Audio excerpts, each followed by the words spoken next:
پروردگار بحروں بر،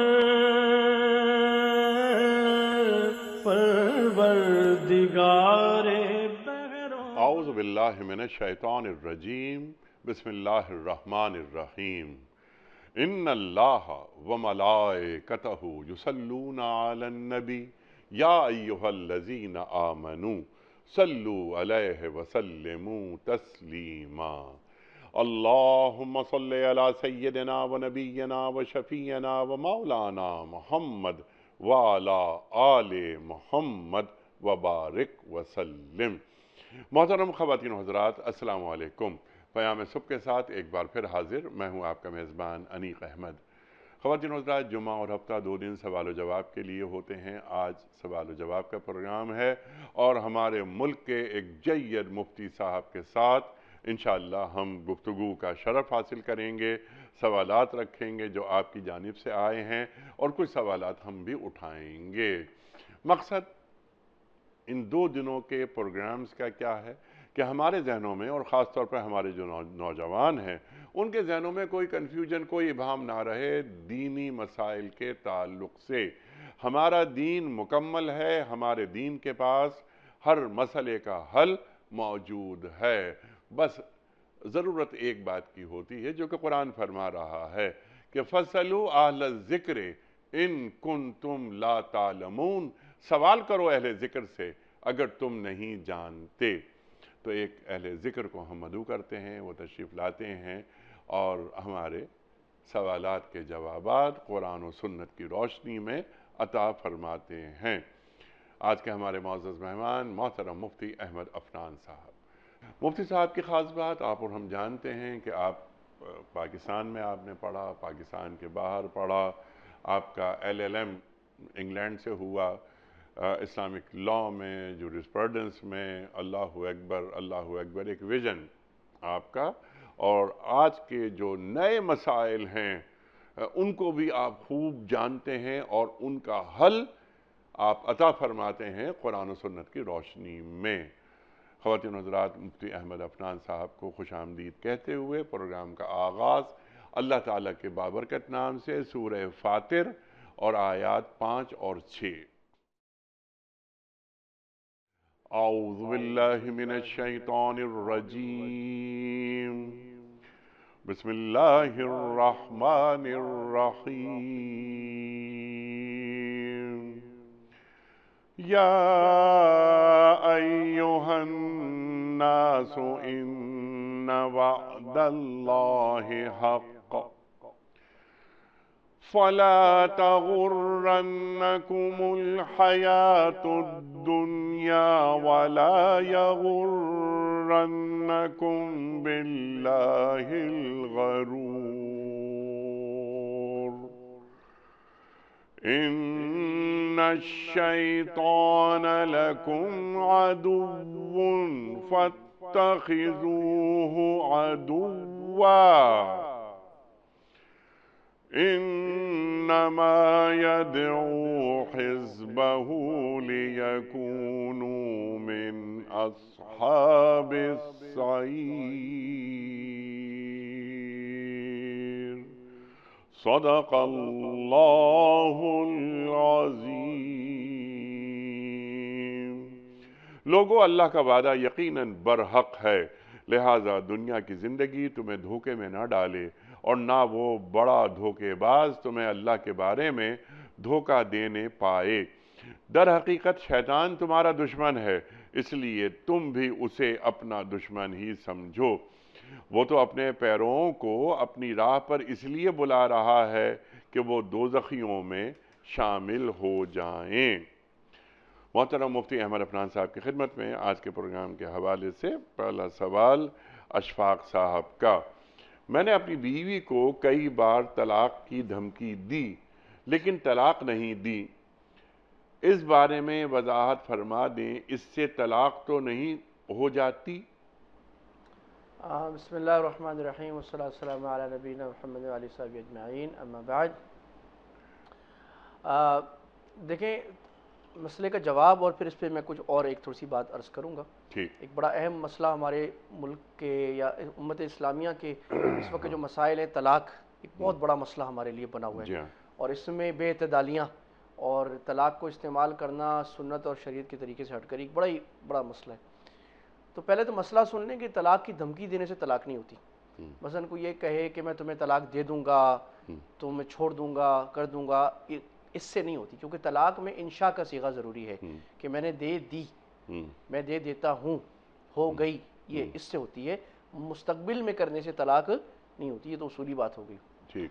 اب یہ بات آ جائیں کہ طلاق کی دھمکیاں دینا کیسا کام ہے. تو یہ بڑا ہی یعنی یہ کہا جائے کہ گھٹیا. بالکل یہ آپ نے صحیح لفظ استعمال کیا. میں لفظ ڈھونڈ رہا تھا کہ یہ بالکل صحیح لفظ استعمال کیا آپ نے. بڑا ہی یعنی گھٹیا ذہنیت کی علامت ہے، بیمار ذہنیت کی، کہ وہ بیوی کو اپنی نوکر ملازمہ سمجھ رہا ہے اور اس کو دبا کے رکھنا چاہتا ہے اور اس کو تھریٹ کر رہا ہے طلاق سے. اس کو گویا کہ بلیک میل کر رہا ہے. بلیک میلنگ ہے ایکچولی کہ میں تم نے یہ نہیں کہا تو میں طلاق دے دوں گا. کیونکہ وہ یہ سمجھ رہا ہے کہ طلاق میرے ہاتھ میں کوئی ایسا ہتھیار ہے جو میرے پاس نیگوسیشن چپ ہے، بارگین، اور اس کو میں استعمال کر کے جو الٹا کام بیوی سے کرانا چاہوں اور جو زور زبردستی کرانا چاہوں، جو ظلم کرنا چاہوں میں کر سکتا ہوں. یہ ہمارے یہاں ایک جنرل ظالم مردوں کی مینٹالٹی بن گئی ہے. اور افسوس کے ساتھ ایسے مرد ہمارے معاشرے میں بہت زیادہ ہوتے چلے جا رہے ہیں. تو یہ اللہ تعالیٰ کو ابغض الحلال الی اللہ طلاق. طلاق حلال تو ہے لیکن اللہ کو سب سے زیادہ نفرت جس حلال سے ہے وہ طلاق ہے. اور جب طلاق کو اس طرح استعمال کیا جائے تو پھر یہ حلال بھی نہیں ہے، پھر یہ حرام ہے. طلاق تو بالکل لاسٹ ریزورٹ ہے. اور وہ یہ ہے کہ جب بالکل میاں بیوی میں نہ بن رہا ہو، سارے ٹولز استعمال کر کے، نیگوسیشن کر کے، دونوں اپنے فرائض کو بار بار غور کر کے کہ ہم سے کیا کوتاہی ہو رہی ہے، معاشرے کے خاندان کے دو سنجیدہ لوگوں کو بٹھا کر، کسی بڑوں کو بٹھا کر کچھ بھی نہیں ہو پا رہا، تو پھر وہ محبت سے طلاق ہو، طریقے سے سوچ سمجھ کے ایک طلاق ہو، اور اس کے بعد دونوں خاندانوں میں آپس میں تعلق بھی اچھا رہے. یہ ہے. لیکن ہمارے ہاں طلاق کو جس طرح مصیبت بنا دیا گیا، اور چیز تو شریعت کی ہے لیکن اس کو جس طرح ہم دیتے ہیں لیتے ہیں وہ ٹوٹلی شریعت کے خلاف ہے. اور اس کی بہت زیادہ اصلاح کی ضرورت ہے. اور اللہ تعالیٰ ہماری اصلاح فرمائے. جی اصلاح فرمائے اللہ تعالیٰ ہماری. اللہ تو اصلاح فرماتا ہے. اللہ ہمیں اصلاح شدہ دیکھنا چاہتا ہے. طلاق کے حوالے سے یا اس باب میں ہم سے جو موٹی موٹی غلطیاں ہو رہی ہیں وہ کیا ہیں؟ بڑا اہم سوال ہے، کیونکہ میں نے کہا یہ معاشرے کے بڑے مسائل میں بڑے ٹاپ کے میں سمجھتا ہوں اس وقت مسلم فیملیز سب سے بڑا چیلنج ہے. خراب ہے کیونکہ جب تک مسلم فیملیز خراب ہیں آپ بھول جائیں اچھا معاشرہ بن سکتا ہے. شاہ ولی اللہ رحمہ اللہ لکھا ہے وہ اچھی قوم بن ہی نہیں سکتی جب تک اچھے خاندان نہیں ہے، اور اچھے خاندان بن ہی نہیں سکتے جب تک اچھے افراد نہ ہو. اچھا اس میں طلاق کا مسئلہ باپ بڑا خطرناک ہے. یہ فائل پوری کالی ہے ہماری. ایک بات تو یہ ہے کہ طلاق کی دھمکیاں دینا، اس کو بارگیننگ چپ استعمال کرنا، یہ بالکل حرام اور ناجائز اور کتنے سارے خرابیوں کا پیش خیمہ ہے. بڑا ایک ذلیل کام ہے. دوسری بات یہ ہے کہ بے محابہ طلاق دے دینا بغیر سوچے سمجھے، یہ بڑا کثرت سے. تو آپ کسی بھی دارالفتہ میں چلے جائیں کرا پاکستان کے، دیوبندی بریلوی اہل حدیث کسی کے پاس بھی، آپ ان سے پوچھیں سب سے زیادہ مسئلے آپ کے پاس کون سے آتے ہیں، وہ بولیں گے طلاق کے سارے دارالفتہ. جی ہاں. اور مسئلہ کیا آتا ہے کہ جی میں نے غصے میں اپنی بیوی کو 3 طلاق دے دی، اس کے فوراً بعد مجھے خیال آیا میرے سے بڑی غلطی ہو گئی، مفتی صاحب اب آپ بتائیں میں کیا کروں. تو 3 گولیاں آپ نے مار دی، وہ مفتی صاحب سے نہیں پوچھا، ابھی آپ کو مفتی صاحب یاد آ رہے ہیں. اور 99%، اور یہ میں بڑا انالیسس کر کے بتا رہا ہوں، ہم نے دارالفتہ میں انالیسس کیا، 99% لوگ طلاق دے کر پوچھتے ہیں. بلکہ میں ذرا زیادہ کہہ رہا ہوں 1% لوگ بھی وہ نہیں ہیں ان سارے مسائل میں. ایک دارالفتہ میں اگر سال میں 1000 مسائل آئیں طلاق کے تو 1% بھی وہ نہیں ہیں جو طلاق دینے سے پہلے پوچھیں کہ مفتی صاحب میں طلاق دینا چاہتا ہوں، مجھے طلاق دینے کا شرعی طریقہ بتائیے کہ شریعت کا ٹول ہے تو اس کا طریقہ کیا ہے. کہ میں نماز پڑھنا چاہتا ہوں تو نماز سنت طریقے پہ پڑھوں گا. تو ایک تو یہ 3 طلاقیں دینا بہت گناہ کی بات ہے سب کے نزدیک، دیوبندی بریلوی اہل حدیث سب کے نزدیک، پوری امت کے نزدیک یہ ناجائز کام ہے. 3 طلاق دینا، ہوتی ہے نہیں ہوتی الگ بات ہے، تو یہ گناہ کی بات ہے. دوسری بات ہے فوراً طلاق دے دینا، غصے میں طلاق دے دینا، اور طلاق کو ایسا بنا لینا جیسے کوئی ایک دوسرے کو برا بھلا کہنا، گالی، یہ بھی بڑی خطرناک بات ہے. طلاق تو بہت سوچ سمجھ کے کانٹریکٹ، میں نے آپ سے ایک بزنس پارٹنرشپ کا کانٹریکٹ کیا 10 سال کا، میں بولوں آج نہیں، میرا دل کرے نہیں توڑتا، یہ ایسی فضول بات ہے. یہ تو آپ کانٹریکٹ توڑ رہے ہیں، اور یہ بزنس کانٹریکٹ سے زیادہ اہم، this is social contract and the most social contract of a community. سب سے اہم سوشل کانٹریکٹ ہے، اور شادی زندگی بھر کا ساتھ ہے، تو آپ بہت سوچ سمجھ کے توڑیں گے. اس لیے دنیا میں یہ ہے کہ آپ لکھے بغیر نہیں کر سکتے. اور بہت سارے لوگوں نے یہ پرپوز کیا ہے کہ مسلمان بھی یہ کام کریں کہ وربل طلاق کو انویلڈ کر دیں، یا کم از کم یہ کر دیں. اور یہ پاکستان میں پرپوز ہوا، اور بہت اچھی بات ہے میں سمجھتا ہوں، کہ وربل طلاق دینے پر سزا ہو، جیل ہو، سزا ہو، فائن ہو. کہ بھائی تم نے وربل طلاق دی کیوں؟ کیونکہ وربل طلاق جو دے گا وہ فوراً غلطی کرے گا. اب تم لکھ کے بندہ جب کرے گا سوچ سمجھ کے کرے گا. تو اس سوچ سمجھ کے کانٹریکٹ ختم کرنا چاہیے. جیسے ہم نکاح کرتے ہیں، قاضی کو بلاتے ہیں، لوگوں کو بلاتے ہیں، گواہوں کو بلاتے ہیں، سیٹ اپ کرتے ہیں، تو سوچ سمجھ کے. تو ایک تو 3 طلاق نہیں دینی، حرام ہے، دینا گناہ ہے. نمبر 2 فوراً طلاق نہیں دینی، سوچ سمجھ کے لکھ کر اس پہ باقاعدہ 2 سائن کرا کے گواہوں سے اس طرح دینی ہے. اس سے یہ ڈیٹر ہو جائے گا کہ لوگ جو فوراً طلاق دے دیتے ہیں. اور یہ سمجھنا ہے کہ یہ آخری چیز ہے، ابغض الحلال. جس طرح میں طلاق دے رہا ہوں اللہ کو نفرت ہو جائے گی میرے سے، اور اللہ کو نفرت ہو جائے گی تو مجھے منہ چھپانے کی جگہ دنیا میں کہاں ملے گی. تو یہ اس چیزوں کا ہمارے یہاں. تیسری بات، اب آپ نے چونکہ بات چھیڑ دی ہے، پریشر میں طلاق دینا. ماں کو اچھی نہیں لگی، ماں کہ بیوی بہت اچھی ہے بیچاری، خدمت کرتی ہے، صحیح رہتی ہے، جو اس کا حق ہے. ساس جو ہے وہ ظلم کرتی ہے، اور وہ کہتی ہے تم یہ بھی کرو، اور گھر میں میرے 4 بچے ہیں، سب کے کپڑے دھو، اور پورے گھر کی آیا بن جاؤ، اور یہ بھی، اور میرے مزاج پہ سارا کام کرو، جیسے میں چاہتی ہوں، جیسے میں گھر چلاتی ہوں ویسے تم چلاؤ. تو اس پر وہ بیٹے کو انسٹیگیٹ کرتی ہے، اور وہ کہتا ہے، بیوی کو کہتا ہے تم ہو تو اچھی، لیکن میری چونکہ ماں کہہ رہی تھی میں طلاق دے رہی. حرام ہے، ناجائز ہے، کیوں آپ طلاق دے رہے ہیں؟ ایسی ماں کے ساتھ بیوی کو رکھنا جائز نہیں ہے، یہ مسئلہ ہے. یعنی جو جوائنٹ فیملی کا مسئلہ ہے، لوگ سوال کرتے ہیں جوائنٹ فیملی اچھی ہے بری ہے، تو سوال یہ ہے کہ عام طور پہ تو اچھی ہے، لیکن اگر حقوق تلف ہو رہے ہوں پہ جوائنٹ فیملی بری ہے. پھر آپ فقہا نے لکھا ہے، علماء امت نے، کہ ایسے حالات میں بیوی کو الگ گھر لے کے دینا ضروری ہے. اچھا. اگر وہ مطالبہ کرتی ہے کہ بھئی ساس میرے سے ناجائز زیادتی کر رہی ہے، بعض دفعہ بہو زیادتی کر رہی ہوتی ہے، بعض دفعہ ساس، بعض دفعہ دونوں، لیکن اگر ساس کی واقعی ناجائز زیادتی ہیں، وہ خواہ اپنا مزاج تھوپ رہی ہے فضول قسم کا، تو پھر بیوی مطالبہ کر سکتی ہے، اور شوہر کو الگ گھر یا کم سے کم الگ پورشن لے کر دینا ہوگا. اچھا. تو یہ ہیں ہمارے ہاں مسائل جو ایک دوسرے سے بہت سارے جڑے. پھر ظاہر ہے اس سے جڑے ہوئے مسائل وہ ہیں کہ طلاق ہوتی کیوں ہے. طلاق ہوتی اس لیے کہ شوہر اپنے حقوق پورے نہیں کر رہا ہوتا، بیوی اپنے حقوق پورے نہیں کری ہوتی. اب یہ پورا ایک نیا باب ہے، اس پر تو 10-20 لیکچر ہو سکتے ہیں کہ شوہر کے حقوق کیا ہیں، بیوی کے کیا ہیں، جب آپس میں جھگڑا ہو تو کیا کرنا ہے. تو وہ اگر ہم سمجھ لیں نکاح کا دین، تو وہ طلاق تک نوبت نہیں آئے گی. جی، اور فوری فیصلہ نہ کریں، فوری فیصلہ نہ کریں. اور پھر ایک بڑا دانش مند آدمی لڑکے کے خاندان سے اور ایک لڑکی کے خاندان سے آئے، بیٹھ کے بات کریں، ایک دم نہ پہنچ جائیں جی کہ طلاق کے الفاظ ایسے ہی. زبان پہ آ گئے. اور قرآن کریم کیا خوبصورت بات فرما رہا ہے، یعنی اس خوبصورت رشتے کے تعلق سے کہ ہن لباس لکم وانتم لباس لہن، وہ تمہارا لباس ہیں، تم ان کا لباس ہو. تو میاں بیوی کو تو اس انداز سے رہنا چاہیے. وہ جو شیطان تخت بچھا کر بیٹھتا ہے روز، اللہ کے رسول کیا فرما رہے ہیں صلی اللہ علیہ وآلہ وسلم؟ یعنی وہ لوگ آتے ہیں نا، شیطان کے چیلے آتے ہیں، جی. کوئی کہتے ہیں میں نے یہ کر دیا، کوئی کہتے ہیں یہ کر دیا، کہتے ہیں ما فعلت شیء، کچھ بھی نہیں، کچھ بھی نہیں. جب ایک چیلا آ کے کہتا ہے میں نے 2 میاں بیوی کی جدائی کرا دی، وہ اس کو اپنے ساتھ بٹھاتا ہے، کہتا ہے تو نے صحیح کام کیا ہے. جی، اسے گلے لگاتا ہے کہ میاں بیوی کے مابین تم نے جدائی ڈال دی، اللہ اکبر، اصل کام تم نے کیا ہے. اور شیطان اسے گلے لگاتا ہے. یہ کام دنیا میں سوشل ورکرز کرتی ہیں آج کل. اللہ اکبر، اللہ اکبر. تو یعنی یہ ایک شیطانی حربہ ہے. بالکل جی. تو یہ بھی ذہن میں رکھا جائے. رحمان گھروں کو بسانا چاہتا ہے، شیطان گھروں کو اجاڑنا چاہتا ہے. اگلا سوال، وہ بھی اتفاق کی بات ہے کہ طلاق کے حوالے سے ہی ہے. ستارہ جبیں صاحبہ کا، کسی عورت کو طلاق ہو گئی اور اس نے جاننے کے باوجود عدت نہیں گزاری اور اس کے عدت کے دن گزر گئے، تو کیا اس کو دوبارہ عدت کرنی ہوگی یا وہ دن گزرنے سے خود عدت ختم ہو جائے گی؟ 2 باتیں مختصر سی.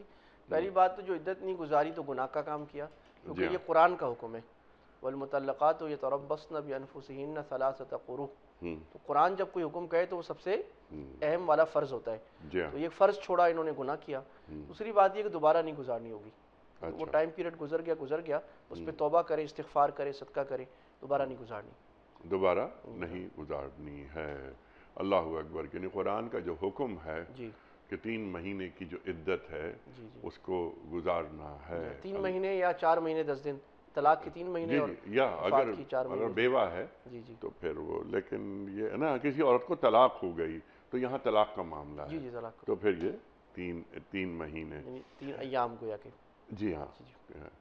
دلاور خان صاحب کا سوال ہے کہ آج کل شادیوں میں جو لفافے دینے کا رواج ہے اور سب کے نام اور پیسے بھی لکھے جاتے ہیں، تو کیا نیوتا دے کر شادی میں شریک ہونا اور کھانا کھانا جائز ہے؟ دیکھیں اس کے 2 پہلو ہیں، 2-3 پہلو ہیں. ایک جائز ہے، ایک ناجائز ہے. اچھا. جائز پہلو تو یہ ہے کہ آپ شادی میں ہدیہ دے رہے ہیں اور واپسی کی توقع نہیں رکھ رہے اور اس میں ریا بھی نہیں کر رہے، تو یہ تو اچھی بات ہے. اچھا. کہ ہدیہ دینے سے محبت بڑھتی ہے. حدیث میں آتا ہے تہادو تحابو، اور ظاہر ہے ہدیہ موقع پر بھی دیا جا سکتا ہے، بغیر موقع کے بھی دیا جا سکتا ہے. موقع پر بھی دیں تو کوئی حرج کی بات نہیں ہے، جبکہ ہدیے کا مقصد اخلاص ہو اور وہ طور طریقے سے نظر آ جاتا ہے اس کا مقصد اخلاص ہے، دکھاوا ہے. ٹھیک. تو اگر اس طرح کوئی ہدیہ دیتا ہے، ہدیے میں وہ کوئی چیز بھی دے سکتا ہے، پیسے بھی دے سکتا ہے. پیسے دینا بھی ہدیے میں کوئی بری بات نہیں ہے، اور ایک لحاظ سے اچھی بھی ہے کہ بھی میں نے آپ کو پیسے دے دی ہدیے میں. اب مجھے نہیں پتا کہ آپ کو کیا چیز اچھی لگتی ہے، ممکن ہے میں آپ کو ایک پیالی کا سیٹ دے دوں آپ کے کام کا نہ ہو. تو آپ کو مطلب یہ ہے کہ بھئی میں آپ کو ہدیہ دے رہا ہوں، آپ اپنے پسند کی چیز میری طرف سے خرید لیں، وہ میرا تحفہ ہوگا. ٹھیک ہے. جو غلط طریقہ یہ ہے وہ یہ ہے کہ ہدیہ دے کر یہ توقع رکھنا کہ مجھے اب اس سے اوپر ہدیہ ملے گا، جس کو صاحب نیوتا کہہ رہے ہیں. تو اس کو علماء نے لکھا ہے یہ سود ہے. اس طرح سود حرام ہوتا ہے، اور اس کو لوگ لکھ کر ریکارڈ رکھتے ہیں کہ بھائی خلیل صاحب نے وہ میرے بیٹے کی شادی میں مجھے 10,000 روپے دیے تھے. اب وہ گھر کی عورتیں آ جائیں گی بیچ میں. اللہ تو عورتوں کو ہدایت دے ایسے معاملات میں. شادی کی رسومات میں اکثر عورتیں ہوتی ہیں پیچھے. اللہ ہماری بہنوں کو سمجھ دے. وہ بہن عورت کہے گی کہ بھائی ابھی خلیل صاحب کی بیٹی کی شادی ہو رہی ہے، اب آپ کو 11,000 تو دینے پڑیں گے. تو یہ کیا ہے؟ سود ہے، ربا ہے، اور اللہ سے جنگ ہے اور حرام ہے. اور تیسرا یہ ہے کہ آپ ہدیہ دے رہے ہیں دکھاوے کے لیے شادی میں، کہ بھی پتہ لگے کہ میں نے اتنا بڑا ہدیہ دیا، اور دکھا دکھو کے لوگوں کے سامنے تصویریں کھنچوا کے، تو یہ بھی ناجائز ہے، ریا میں آ رہے. اللہ فرماتے ہیں ومن سمع اللہ بھی، یہ نکاح کے اندر فرمائی حدیث، جو دکھاوا کرے گا اللہ اس کو ذلیل کرے گا. تو ہدیہ ضرور دیں نکاح میں. ایک تو بہت بھاری ہدیہ کی بھی علماء نے لکھا ہے کہ بہت بھاری ہدیہ نہ دینا چاہیے جو کسی پہ بوجھ ہو جائے، کہ آپ مجھے میری حیثیت سے بڑا ہدیہ دے رہے ہیں، اب میرے پہ بوجھ بن جائے گا نا کہ اب میں بھی آپ کو ہدیہ دوں اتنا ہی بڑا دوں. تو ہدیہ اتنا دیں جو ایک ہدیہ ہی لگے، وہ کوئی بھاری چیز نہ لگے، یا کوئی رشوت نہ بن جائے، سود نہ بن جائے.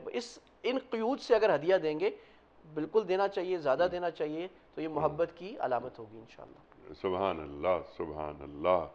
ایک بڑا سوال ہے رخسانہ صاحبہ کا، وہ یہ کہ مخلوط تعلیم میں ہماری کیا ذمہ داری ہے؟ مرد اور عورت کے لیے کیا احکام ہوں گے؟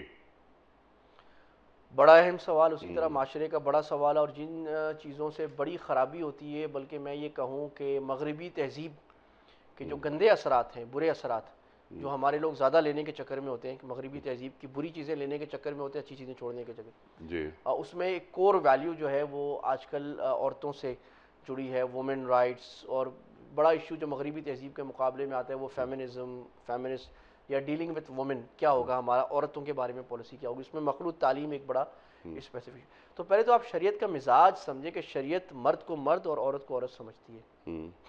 یہ نہیں جو آج دنیا لائنز کو بلر کر رہا ہے، کہ لوگوں کو اس پر بھی اعتراض ہو رہا ہے دنیا کے لوگوں کو کہ آپ نے عورتوں کے لیے الگ لائن کیوں بنائی قطر میں اور مردوں کے لیے الگ لائن. اس پر بھی اعتراض کر رہے ہیں کہ عورت مرد کو ایک ہی سمجھیں آپ.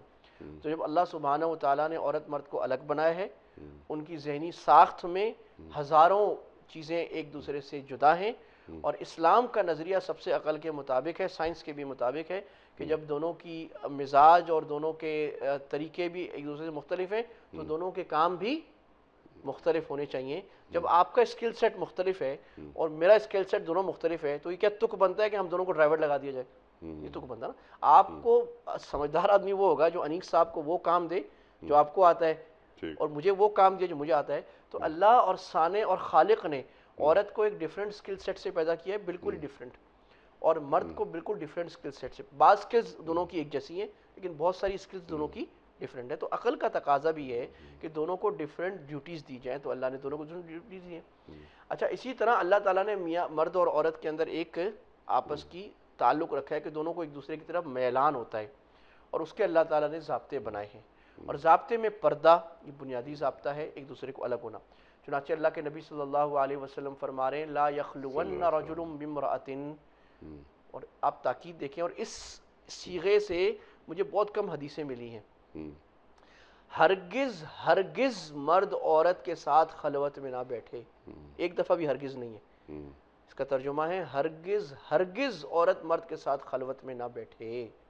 تو اس کا مطلب ہے کہ اللہ کے نبی اتنی سختی فرما رہے ہیں، تو اور ایک مرتبہ اللہ کے نبی حضرت سودا کے ساتھ کھڑے تھے، حضرت عائشہ کے ساتھ، میں نام بھول رہا ہوں، اللہ مجھے معاف فرمائے، ایک اندھیرے میں ایک صحابی گزرے، تو آپ نے اس کو کہا کہ یہ سودا ہے یا یہ عائشہ؟ اس نے کہا یا صحابہ یا رسول اللہ، کہ آپ کے بارے میں ہم بدگمانی فرمائیں گے؟ کہا شیطان یجری من الانسان مجری الدم، یہاں یہ حدیث شیطان انسان میں ایسے دوڑتا ہے جیسے خون رگوں میں دوڑتا ہے، پتہ بھی نہیں لگتا، اچھے سے اچھے آدمی کو خراب کر دیتا ہے۔ تو یعنی آپ یہ فرما رہے ہیں کہ دیکھو میں عورت کے ساتھ کھڑا ہوں، نبی کا کسی اجنبی عورت کے ساتھ کھڑا ہونا حرام ہے، اس لیے میں تمہیں بتا رہا ہوں، میری بیوی ہے اس لیے میں الگ کھڑا ہوں اس کے ساتھ۔ تو عام آدمی کہاں بچ سکتا ہے، صوفی ہو بزرگ ہو؟ تو اس لیے مسلم معاشرے کا یہ ازل سے طریقہ ہے اور ہونا چاہیے کہ سیگریگیشن ہوتی ہے مرد عورت میں۔ اچھا اب سیگریگیشن کے طریقے کتنے ہیں وہ مختلف ہو سکتے ہیں مختلف معاشروں، مثلا ایک اسٹرکٹ سیگریگیشن ہے کہ بالکل کہیں نہ ملے، کسی معاشرے میں چلتی ہے افغانستان میں چلا لیں اس کو۔ بعض دفعہ تقاضا ماڈرنٹی کا یہ ہے کہ آپ اتنی اسٹرکٹ سیگریگیشن نہیں کر سکتے، ڈائلوٹڈ سیگریگیشن کریں گے تو ہونی چاہیے۔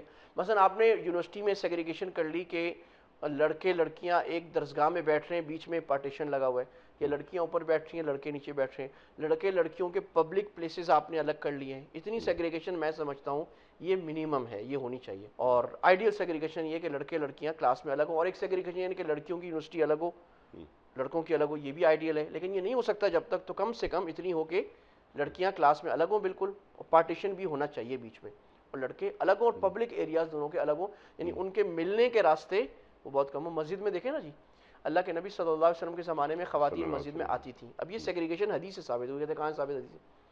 مرد آگے، تو آپ نے ترتیب یہ بیان فرمائی، پہلے مرد ہوں گے، پھر بچے ہوں گے، پھر عورتیں، یعنی بالکل پیچھے، اور آپ نے فرمایا اخروہن من حیث اخرہن اللہ، بھائی اللہ نے عورتوں کو پیچھے رکھا ہے کسی وجہ سے، اس کا وجہ نہیں کہ عورت کوئی نعوذ باللہ کم مخلوق ہے، مطلب یہ کہ عورت اگر آگے ہوگی تو مرد کی نظر عورت پہ پڑے گی، اس لیے پیچھے کہ عورتوں کو پیچھے بیٹھنا چاہیے کہ مرد کی نظر نہ پڑے۔ ٹھیک ہے، یہ عورت کی تحقیر نہیں ہو رہی، عورت کی تعظیم ہو رہی ہے۔ اس کا ایک اور استدلال یاد آ گیا، موسیٰ علیہ السلام کی، قرآن میں ہے نا، ابھی قرآن کا انکار کون کرے گا؟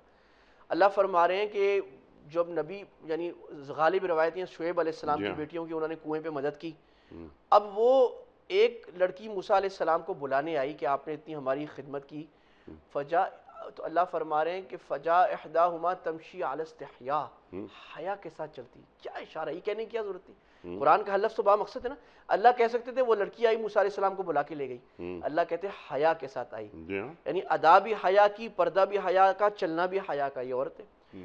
اور یہ کہا کہ میرے ابا بلا رہے ہیں، تو موسیٰ علیہ السلام نے کہا کہ تم پیچھے پیچھے چلو، میں آگے چلوں گا، حالانکہ یہ طریقے کے خلاف ہے، رہبر کو آگے ہونا چاہیے تاکہ میری نظر بھی نہ پڑے، تو یہ ہونا چاہیے۔ تو میں بتا رہا تھا مسجد نبوی کا، عورت پیچھے ہو، اور جب سلام پھیرتے تھے تو اللہ کے نبی مردوں کو کہتے تھے تم تھوڑا ٹھہر جاؤ تاکہ عورتیں پہلے نکل جائیں۔ یہ کیا آپ کر رہے ہیں؟ تاکہ مرد عورت کسی ایک جگہ پر اختلاط نہ ہو، آ بھی رہی ہیں عورتیں لیکن اختلاط نہ ہو، پہلے عورتیں نکل جائیں، جلدی نکل جائیں پہلے مسجد سے، بعد میں مرد نکلیں۔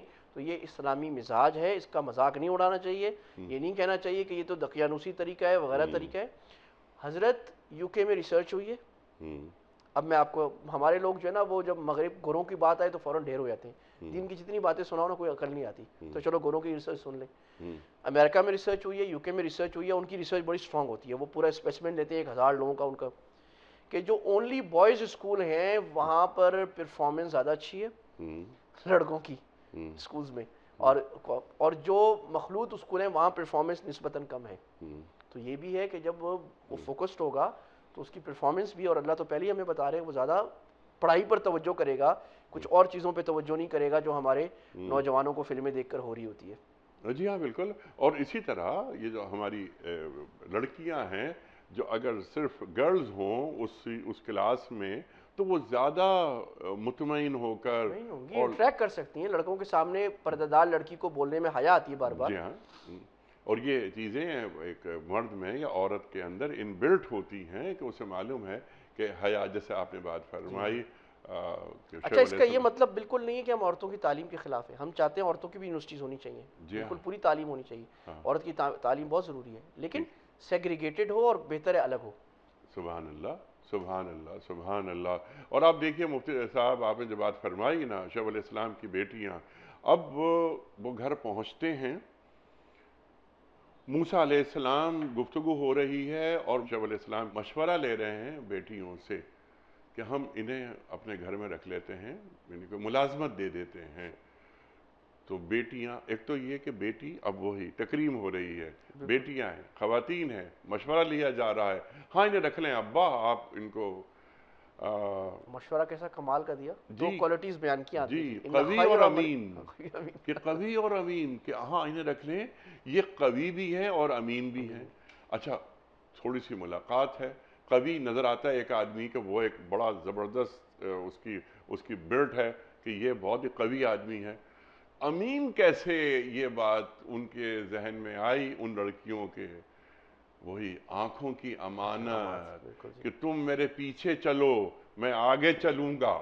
جی انشاءاللہ، یہ ہوتی ہے بات. سبحان اللہ، بالکل جی ایسے ہی ہے.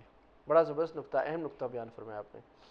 مفتی صاحب، اگلا سوال خالد صاحب کا ہے کہ سردی کے موسم میں چیزیں خرید کر اسے اسٹور کر کے گرمی کے موسم میں اچھے ریٹ پر فروخت کرنا کیسا ہے؟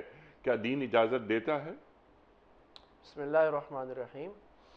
اچھا، یہ جس کو ہم کہتے ہیں نا ذخیرہ اندوزی، یا ہم اس کو احتکار کہتے ہیں، جی ہاں، اس کا حدیث میں آپ ہمارا دین دیکھیں نا کہ بہت ماڈرن مسئلہ آپ لے آئیں، دین میں اس کا حل ہے، جی اور حدیث میں ہے وہ بات. تو اللہ کے نبی نے اس پر بات فرمائی ہے. تو دو تین روایات ہیں. ایک میں آپ نے فرمایا جو المحتکر ملعون، جو ذخیرہ اندوزی کرتا ہے وہ لعنتی ہے. جی ہاں، اچھا، یہ لفظ حدیث میں بہت کم ہے، خطرناک ترین گناہ میں یہ لفظ استعمال ہوا ہے، ملعون. کہ اللہ کے نبی لعنت نہیں دیتے، اللہ کے نبی تو رحمت للعالمین ہے، اور رحمت جو ہے وہ لعنت کا بالکل برعکس ہے. یعنی لعنت کا مطلب کیا ہوتا ہے؟ لعنت کا مطلب ہوتا ہے کہ میں یہ دعا کر رہا ہوں کہ یہ اللہ کی رحمت سے محروم ہو جائے. تو رحمت للعالمین جس شخص کے بارے میں یہ دعا کر رہا ہے کہ اس کو رحمت نہ ملے، وہ کیا خطرناک شخص، کتنا بغیض شخص ہوگا، کتنا مردود شخص ہوگا. تو یہ کیوں اللہ کے نبی فرما رہے ہیں؟ اس لیے کہ اللہ تعالیٰ کا کوئی حق مارے تو اتنا برا اللہ کو نہیں لگتا، کوئی اللہ کے بندوں کا حق مارے اللہ کو بڑا غصہ آتا ہے اس پر، اور وہ معاف نہیں ہوتا، حقوق العباد.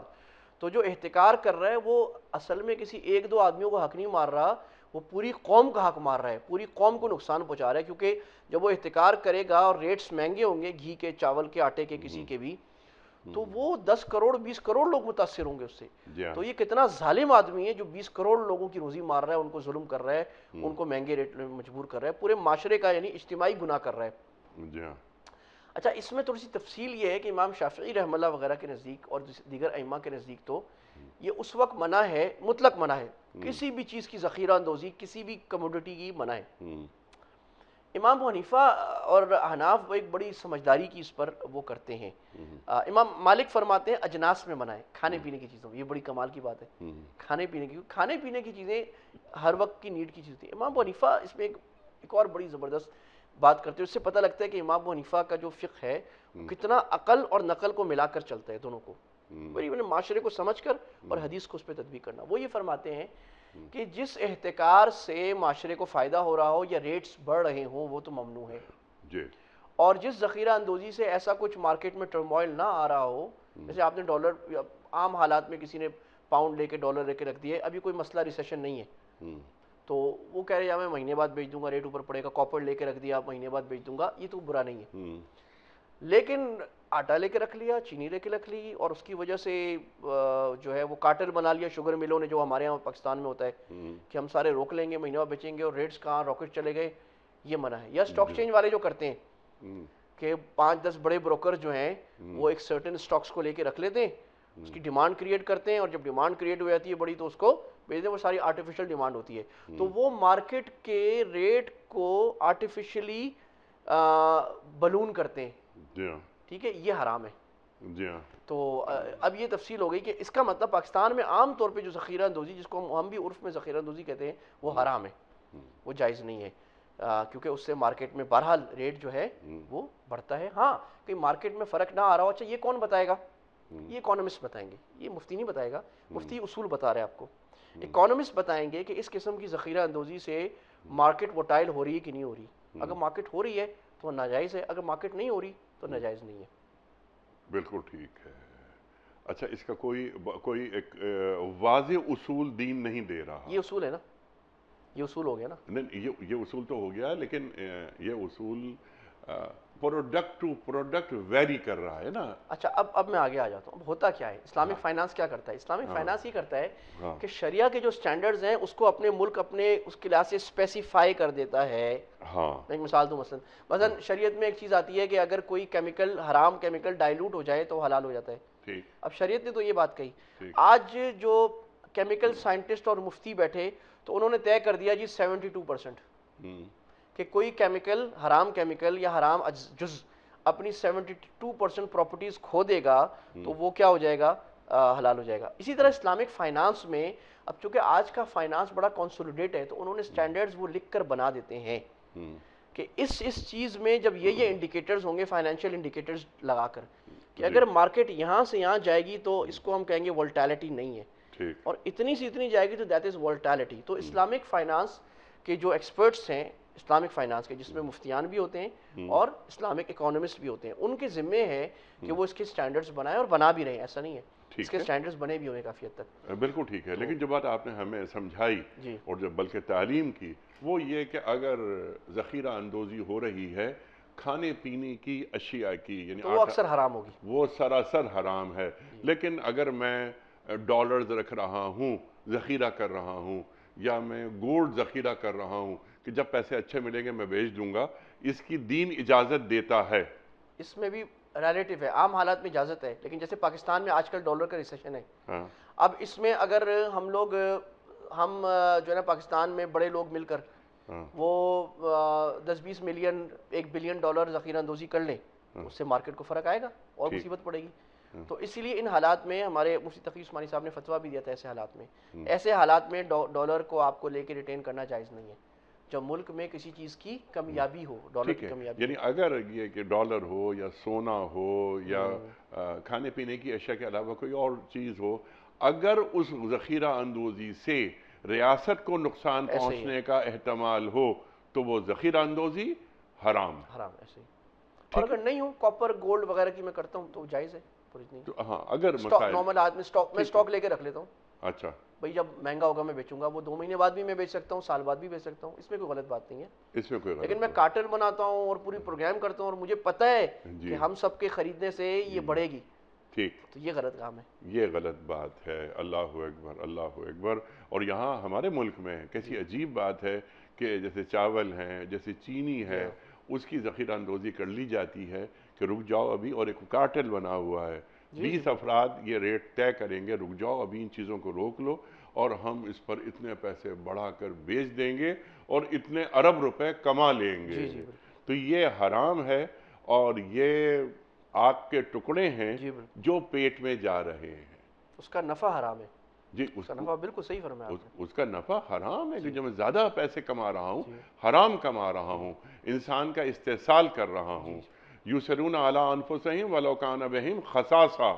اللہ تو یہ فرما رہا ہے نا کہ انسانیت کی خدمت کرنی چاہیے. انسان کو ضرورت ہے جس چیز کی, اس کی ضرورت کو اپنی ضرورت پہ مقدم رکھا جائے. اللہ اکبر. مفتی صاحب, چند ویڈیو کوئسچنز آپ کی خدمت میں. پہلا سوال مفتی صاحب کے لیے. السلام علیکم. مجھے آپ سے ایک سوال کرنا ہے کہ جب نماز جنازہ امام صاحب پڑھاتے ہیں تو 3 تکبیر کہتے ہیں اور اس کے بعد سلام پھیر لیتے ہیں, تو اس سے میرے کو پوچھنا یہ ہے کہ کیا نماز جنازہ ہو جائے گی یا دوبارہ ادا کرنی پڑے گی؟ یعنی امام صاحب نے 4 تکبیر کی بجائے نماز جنازہ میں 3 تکبیر کہہ دی, تو نماز جنازہ نہیں ہوگی. کیونکہ نماز جنازہ کا رکن جو ہے وہ تکبیر ہی ہے، 4 تکبیرات ضروری ہیں. اچھا. تو وہ ابھی اگر اب یہ نماز کا حکم ہے کہ فرض کریں کسی کی ایک رکعت کو، ایک تکبیر کو آپ ایک رکعت سمجھ لیں آسانی کے لیے، تو کسی امام صاحب نے 3 رکعت پڑھا دی عشاء کی. اب اگر وہ بات کرنے سے پہلے یا مسجد سے نکلنے سے پہلے ان کو یاد آ گیا تو وہ کیا کریں، ایک رکعت اور پڑھ لیں. تو اسی طرح اگر امام صاحب نے 3 تکبیر کر لی اور ان کو یاد آ گیا 2 منٹ بعد بھی ابھی انہوں نے بات نہیں کی، کوئی ایسا کام نہیں کیا جس سے نماز ٹوٹ جاتی ہے، تو وہ ایک تکبیر اور کھڑے ہو کے کر لے تو وہ آپ کی نماز جنازہ صحیح ہوگی. لیکن اگر وہ بھول گئے اور بہت دیر سے یاد آیا ان کو تو نماز جنازہ درست نہیں ہوئی، ان کو دوبارہ پڑھانی چاہیے. دوبارہ پڑھانی پڑے گی اور 4 تکبیروں کے ساتھ پڑھانی ہوگی. مفتی صاحب کچھ سوالات یہاں سے رکھتا ہوں میں آپ کی خدمت میں. یہ ہے محمد حسین صاحب. سوال ان کا یہ ہے کہ بلڈر حضرات بلڈنگ بنانے سے قبل ہی بلڈنگ کا نقشہ دکھا کر اور تفصیل بتا کر فلیٹ فروخت کر دیتے ہیں. کیا اس طرح فلیٹ بننے سے پہلے فروخت کر دینا اور پوری رقم یک مشت یا قسطوں پر وصول کرنا جائز ہے؟ یہ جائز ہے بلڈر کے لیے. اس کی ذرا تفصیل میں عرض کر دوں. جی. دیکھیں عام تو اصول یہ ہے کہ جب تک کوئی چیز وجود میں نہیں آئی آپ اس کو نہیں بیچ سکتے. ٹھیک. یہ پیالی نہیں ہے، میں یہ پیالی آپ کو نہیں بیچ سکتا. ٹھیک. میں عام اصول تو یہ ہے کہ میرے پاس جو چیز نہیں ہے، مثلا ایک گاڑی میرے پاس نہیں ہے اور میں وہ گاڑی آپ کو سیل کر دوں، یہ جائز ہے نہیں ہے جب تک میں اس گاڑی کو بائے نہ کر لوں. ٹھیک. البتہ میں اس گاڑی کے بیچنے کا وعدہ آپ سے کر سکتا ہوں. ہاں وہ جائز ہے، وعدہ کر لوں. اگر میں یعنی اس کو شریعت میں ایک شریعت کے جو 6 بڑے کانٹریکٹس ہیں، بزنس کانٹریکٹس، اس میں ایک بڑا کانٹریکٹ ہے بلٹ اینڈ ڈیلیور. اس کو ہم استثناء کہتے ہیں کہ میں کوئی چیز بنا رہا ہوں، میں جوتا بنا رہا ہوں، میں فرنیچر بنا رہا ہوں، میں جیسے بلڈنگ بنا رہا ہوں، تو بلڈر کو شریعت نے یہ سہولت دی ہے کہ وہ بنانے سے پہلے ہی بیچ دے. کیوں؟ اس کو پیسے چاہیے بنانے کے لیے. اچھا وہ تو بیچ دے گا. تو یہ پہلی سیل تو جائز ہے کہ بلڈر نے ابھی کچھ بھی نہیں کیا، وہ آپ کو نقشہ دے دیتا ہے، پلان دے دیتا ہے اور وہ قسطوں پر یا یکمشت آپ اس سے خرید سکتے ہیں. ٹھیک ہے. لیکن آپ آگے بیچ نہیں سکتے. اگر وہ بلڈنگ خریدی آپ نے، لینڈ نہیں، لینڈ تو بیچ سکتے ہیں، بلڈنگ. اگر آپ کا فلیٹ اس نے بتایا ہے کہ جناب وہ 10ویں فلور پر ہے، تو جب تک وہ 10واں فلور بن نہ جائے یا آپ کے پاس اس کا قبضہ نہ آ جائے تو آپ اس کو آگے نہیں بیچ سکتے. تو یہ اس میں احتیاط ہوگا، پھر آپ باؤنڈ ہیں. تو لوگ بہت دفعہ اس لیے خریدتے ہیں کہ میں خریدوں گا آگے بیچوں گا، تو پھر یہ آپ آگے نہیں بیچ سکتے اس کو جب تک کہ وہ کنسٹرکٹ نہیں ہو جاتا. آگے نہیں بیچ سکتے. آپ کا قبضہ چاہیے پھر آپ کو آگے. اچھا آپ بلڈر نہیں ہیں. ہاں. بلڈر کے لیے یہ آپ سمجھ لیں استثنائی گنجائش ہے کہ وہ بیچ سکتا ہے جو چیز ابھی وجود میں نہیں آئی ہے، اس کو آپ نہیں بیچ سکتے کیونکہ آپ بلڈر نہیں ہیں. آپ کو جب ملے گی، قبضے میں آئے گی، پھر آپ آگے بیچ سکتے ہیں. بالکل ٹھیک ہے. یعنی ہم نہیں بیچ سکتے، بلڈر بیچ سکتا ہے کہ جو چیز ابھی وجود میں نہیں آئی. اچھا ایک فصل ہے جیسے ایک گندم کی فصل ہے جو اگلے سال میری پوری فصل میں آپ کو بیچ رہا ہوں اور میں آپ لے لوں گا 50 لاکھ روپے اس کے. تو وہ ایک فصل جو اگلے سال وجود پائے گی، کیا وہ میں کانٹریکٹ کر سکتا ہوں؟ ہاں وہ بھی اسی طرح کا ایک کانٹریکٹ ہے سلم. تو سلم کا مطلب ہے ایڈوانس سیل. تو سلم جو ہے نا اس طرح کی چیزوں میں جائز ہے فصل میں، کیونکہ وہاں بھی اصل میں دیکھیں شریعت سبحان اللہ، شریعت جو ہے وہ انسان کے دماغ اور معاشرے کے ساتھ چلتی ہے. تو یہ اللہ کے نبی صلی اللہ علیہ وسلم نے اس کو سلف فرمایا کہ سلف کہتے ہیں اس کو، اور فقہ میں اس کو سلم کہتے ہیں. تو اس کا مطلب یہ ہوتا ہے کہ چونکہ کاشتکار کو ضرورت ہوتی ہے بیچارے کو، اس نے پہلے بیج خریدنا ہے اور اس نے جو ہے نا فرٹیلائزرز خریدنے ہیں، مشینری خریدنی ہے، بیل لینے پہلے زمانے میں جو بھی کرنا ہے، تو اس کو اجازت دی کہ تم پیسے پہلے لے لو اور جب وہ نکلے گا تو پھر تم اس وقت پروڈیوس اپنی بیچ دو گے. اور اس طرح ہمارے یہاں بھی پاکستان میں، پوری دنیا میں یہ سلم چلتی ہے، جائز ہے. لیکن اس کے کچھ اصول ہیں، اس کا موقع یہاں نہیں ہے. 6-7 شرطیں ہیں اس کے جائز ہونے کے لیے. تو پتہ ہو، یعنی وہ شرطیں جو ہے نا اسپیسیفائی ہونے کے لیے کہ اسپیسیفائی ہو تاکہ کانٹریکٹ میں کسی قسم کی ویگنس نہ رہ جائے. کانٹریکٹ واضح ہو، کون سی جگہ ہے، کتنی کوانٹٹی اندازہ، زمین کتنی ہے، حوالے کون کرے گا، کہاں کرے گا، جگہ کیا ہوگی، پر ساری چیزیں ٹرمز اینڈ کنڈیشن طے ہو جائیں تاکہ بعد میں جھگڑا نہ ہو. ٹھیک ہے. لیکن ایک چیز جو جسے ہم کہتے ہیں نا انفورسین، اگر خدا نہ خواستہ کوئی آفت آ جاتی ہے اور وہ فصل تباہ ہو جاتی ہے، تو میرا جو کانٹریکٹ ہوا ہے وہ کانٹریکٹ پھر کیا پھر بھی ویلڈ رہے گا؟ ویلڈ رہے گا. ویلڈ رہے کیونکہ گا. وہ کانٹریکٹ اس تو فصل پھر پہ یہ نہیں ایک یہ غرر اور جوا نہیں ہو گیا؟ نہیں وہ کیونکہ وہ کانٹریکٹ اس فصل پہ نہیں ہوا. کانٹریکٹ ہوا ہے جرنل ہوا ہے کہ میں آپ مجھے پیسے دے دو اور میں آپ کو اتنی فصل دوں گا. ہاں تو وہ کوانٹٹی پہ ہوا ہے. تو وہ کوانٹٹی وہ جیسے بھی ہو تو وہ اس کو دینا پڑے گا. البتہ اس کے رول ہے. اچھا اچھا وہ کوانٹٹی اگر کوئی آفت آ گئی اور فصل نہیں ہوئی اور میں نے کہا کہ میں 500 من گندم آپ کو دے دوں گا تو مجھے کہیں سے بھی 500 من گندم دینی پڑے ایک گی. جنرل رول ہے. ایک جنرل رول ہے. میں نے آپ سے سودا کر لیا اس پیالی کا, ہوں، ٹھیک ہے, اور میں نے آپ کو بیچ دی, ہوں، ٹھیک ہے, یہ پیالی میں نے 100 روپے میں بیچ دی. اچھا ابھی اونرشپ آپ کے پاس چلی گئی, ٹھیک لیکن رسک میرا ہے. ٹھیک جب تک یہ ڈیلیوری میں آپ کو نہیں کرتا ٹھیک اس پہ رسک کس کا رہے گا؟ میرا. ٹھیک ٹھیک ہے. تو اگر میں نے کوئی چیز سیل بھی کر دی ہے تو that is in the risk of the seller. Unless وہ رسک منتقل نہیں ہو جاتا تو رسک آپ کے پاس رہے گا, کیونکہ آپ نے تو پیسے مجھے دے دیے نا, ٹھیک ہے. تو میرے رسک میرا ہے, میں آپ کو حوالے کر دوں تو آپ کا رسک آ جائے گا. اسی لیے چونکہ وہ پیسے لے چکا ہے, ٹھیک چیز بیچ چکا ہے, رسک اس نے ڈیلیور نہیں کیا تو ٹھیک. لہٰذا رسک اسی کا رہے گا, بائر کا, یعنی جو کاشتکار ہے. اسی کا رہے گا. لیکن میں جو صرف آپ سے پوچھنا چاہ رہا ہوں کہ اگر اس کی فصل جو کہ مجھے ہی معلوم ہے اور آپ کو ہی معلوم بڑی اچھی فصل ہوگی اور اتنی رقم کی فصل میں لے لوں گا اور میں نے آپ کو پیسے دے دیے, اگر آپ کی فصل تباہ ہو جاتی ہے تب بھی آپ میرا نقصان پورا کریں گے؟ دیکھیں دو باتیں.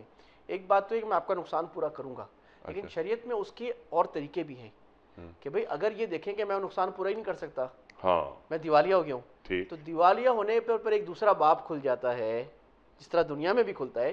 کوئی آدمی کہے میں انسالوینٹ ہو گیا ہوں بھائی, آئی کانٹ پے, تو اس میں پھر ریاست بھی بیچ میں آتی ہے, عدالت بھی آتی ہے, اور شریعت اس کو مہلت دیتی ہے. اچھا اب ہم اس کو باؤنڈ نہیں کریں گے, تم اپنا گھر شر بیچ کے دو, اچھا اب اس کو مہلت دی جائے گی کام. اور اگر وہ بالکل نہیں پورا کر سکتا ہاں تو پھر وہ لائبلٹی کاشتکار پہ نہیں آئے گی, ٹھیک ہے کیونکہ وہ باؤنڈ ہے, اس کی لائبلٹی ہے, اس کے پاس جتنے پیسے ہیں اس تک. اگر اس کے پیسے ختم ہو گئے تو وہ لائبلٹی باؤنڈ نہیں ہے. پاکستان کا لا بھی اس معاملے میں ٹھیک ہے تقریباً. یہ اور بات ہے پاکستان میں جو بھی لا امپلیمنٹ نہیں ہوتا, الٹا ہے, ٹھیک ہے لیکن لا جو بنا ہو دنیا کا بھی اس پہ لا انسالوینسی کا وہ تقریباً ٹھیک بنا ہوا ہے. ٹھیک ہے. لیکن آپ نے فرمایا کہ دین اس کی اجازت دیتا ہے کہ اگلی فصل کو ہم اس فصل کے دنیا میں آنے سے پہلے اسے فروخت کر دیں. یہ ایکسیپشنز ہیں جنرل رول سے. ٹھیک ہے. سلم اور جو ہم نے بلڈنگ کانٹریکٹ کی بات کی ہے, کوئی بھی چیزیں مینوفیکچر کرنا. بالکل ٹھیک ہے. اقبال رومانی صاحب ہیں, ان کا سوال یہ ہے کہ اگر کسی ملک میں بغیر ویزے کے رہ رہے ہوں اور یہ ڈر ہو کہ حکومت بغیر ویزے اور قانون کی خلاف ورزی کی وجہ سے کسی بھی وقت ہمیں نکال دے, تو اس کے باوجود وہ اس ملک میں قیام کر سکتا ہے؟ بالکل نہیں کر سکتا. جانا ہی غلط تھا, اگر وہ ویزا ختم ہو گیا اس کا تو اس کے بعد ایک دن رہنا بھی غلط ہے اس کا. جی اور یہ اصل میں آتا ہے کانٹریکٹس میں, ٹھیک وعدہ اور مواعدہ. اور مواعدہ جو ہوتا ہے کانٹریکٹ, وہ وعدے سے زیادہ شدید ہے. ٹھیک تو وعدے کو توڑنے کی قرآن حدیث میں بہت زیادہ وعید آئی ہے. اللہ نے قرآن مجید میں مومنین کی صفات بیان فرماتے ہوئے بار بار فرمایا موفین وَأَوْفُوا بِالْعَهْدِ إِنَّ الْعَهْدَ كَانَ مَسْئُولًا. اپنے عہد کو پورا کرو, عہد کا سوال ہوگا قیامت کے دن. اور اللہ تعالیٰ نے مومنین کی صفات بیان کرتے ہوئے مومنین کی بنیادی صفات میں ہے کہ وہ اپنا عہد پورا کرتے ہیں. اور سورہ مائدہ کی پہلی آیت ہے یا ایھا الذین آمنوا اوفوا بالعقود, اے ایمانو اپنے معاہدے پورا کرو. اور وہ معاہدہ چاہے مسلمان سے ہو چاہے غیر مسلم سے ہو, معاہدہ پورا کرنا جائز ہے, معاہدے کی خلاف ورزی حرام ہے. تو یہ جب ہم ویزا کرتے ہیں, ہم کسی بھی ملک میں رہنے کے لیے, تو ہم ویزے کے اندر سرٹن کانٹریکٹس کرتے ہیں کہ میں اسٹے یہ کروں گا. اگر ویزے میں لکھا ہوا آپ ورک نہیں کر سکتے تو میں ورک نہیں کروں گا. ہمارے لوگ یہ بھی غلطی کرتے ہیں, یہ بھی حرام ہے. اس میں لکھا ہوا ہے کہ میں اس ملک کے قوانین کی پاسداری کروں گا, تو وہ آپ پہ ضروری ہے. اس ملک کے قانون کے خلاف آپ کوئی کام نہیں کر سکتے. آپ بولیں جی میں تو مولوی صاحب ہوں تو میں تو بولوں گا یہ ناجائز نہیں ہے. آپ برطانیہ گئے, امریکہ گئے, سعودیہ گئے, کہیں بھی گئے, آپ کو اس ملک کے قانون کی اگر آپ کو اس کے ملک کے قانون غلط لگتے ہیں آپ جائیں نا. اب کس نے مجبور کیا آپ جائیں؟ نہ جائیں. اگر آپ زیادہ آپ کہتے ہیں بہت پکا مسلمانوں میں, اب نہ جائیں, آپ کو اس ملک کے قانون اچھے نہیں لگ رہے, تو آپ جا بھی رہے ہیں اور پھر آپ اپنی شیلڈ استعمال کر کے وہ اپنا کوئی راستہ نکال کے, تو یہ چیزیں اصل میں مسلمانوں کو بدنام کرتی ہیں اور کر رہی ہیں کہ ہمارا ایک ظاہر اور ایک باطن کے اوپر ہم نے داڑھی رکھ لی, کرتا پہن لیا, اور پھر ہم جو ہے نا اپنے مسائل کو سیدھا کرنے کے لیے ٹوسٹ کرتے ہیں, اور وہ چیزیں جو شریعت میں بالاجماع حرام ہیں ہم ان کو کرتے ہیں. اور یہ جو معاملہ اس پر تو ہزاروں لاکھوں مسلمان جو ہیں دنیا کو پتہ ہے کہ وہ اس کی خلاف ورزی کر کے خاص طور پہ مغربی ممالک میں رہتے ہیں. اور وہ لوگ بعض دفعہ اتنے اچھے ہیں کہ ان کو پتہ ہوتا ہے کہ خلاف ورزی ہو رہی ہے, اور پھر بھی وہ برداشت کر لیتے ہیں, چلو جی جانے دو, کیونکہ ان کا رول جو ہے وہ امیگرینٹس کو ان کا لا بہت زیادہ پروٹیکشن دیتا ہے، لیکن ہمیں یہ رکھنا چاہیے کہ بلکہ میں تو یہ کہتا ہوں کہ مسلمان سے معاہدہ توڑنا حرام ہے، غیر مسلم سے معاہدہ توڑنا بعض دفعہ ڈبل حرام ہے، کیونکہ آپ اسلام کو بدنام بھی کر رہے ہیں اور معاہدہ بھی توڑ رہے ہیں۔ جی تو اس کا بہت زیادہ ہمیں خیال کرنا چاہیے، جو وعدہ کانٹریکٹ کریں پورا کریں، نہیں کر سبحان سکتے واپس آ اللہ، جائیں۔ سبحان اللہ، سبحان اللہ۔ اور کیا اچھی بات آپ نے کہی کہ مسلمان سے وعدہ خلافی اگر ہو رہی ہے وہ تو حرام ہے ہی، لیکن اگر غیر مسلم سے ہو رہا ہے کوئی معاملہ اور اگر وہاں وعدہ خلافی ہو گئی تو وہ ڈبل حرام ہے، جی جی جیسا کہ آپ نے فرمایا۔ جی مفتی صاحب میں آپ کا بڑا ممنون، بڑا شکر گزار، آپ تشریف لائے۔ خواتین و حضرات، ہمارے معزز علماء تشریف لاتے ہیں اور ہماری علمی کمی دور فرما دیتے ہیں، ہمارے پوچھے گئے سوالات کے شافی جوابات قرآن و سنت کی روشنی میں عطا فرما دیتے ہیں۔ مفتی صاحب کا ایک بار پھر شکر گزار۔ پیام صبح کا اختتام ہوتا ہے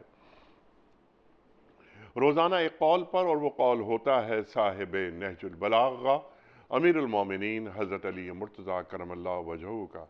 آپ فرماتے ہیں کہ جس بھائی سے تم علمی استفادہ کرتے ہو وہ اس بھائی سے بہتر ہے جسے تم زیادہ چاہتے ہو۔ جس بھائی سے تم علمی استفادہ کرتے ہو وہ اس بھائی سے بہتر ہے جسے تم زیادہ چاہتے ہو۔ سبحان اللہ، سبحان اللہ۔ اپنے میزبان انیق احمد کو کل تک کے لیے اجازت دیجیے۔ خدا حافظ۔ پروردگار بحروں پر